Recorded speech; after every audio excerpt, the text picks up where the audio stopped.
Kiongozi wa upinzani wa muda mrefu na waziri mkuu wa zamani wa Kenya, Raila Amolo Odinga, ameaga dunia akiwa na umri wa miaka 80 alipokuwa akipokea matibabu mjini Kerala, India.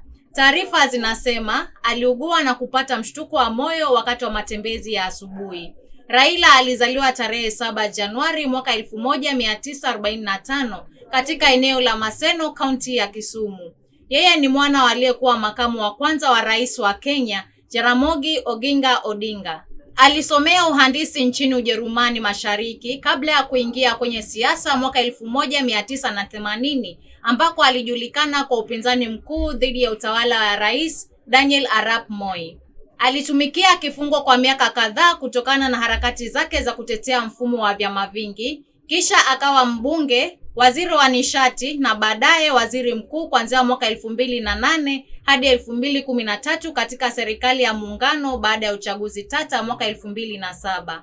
Ingawa aligombea urais mara 5 bila mafanikio, Raila alibaki kuwa nguvu kuu katika siasa za Kenya, akitetea demokrasia, haki na mageuzi ya kikatiba. Ameacha urithi mkubwa kama mpigania haki, mwanamageuzi na mmoja wa viongozi wenye ushawishi mkubwa zaidi katika historia ya Kenya.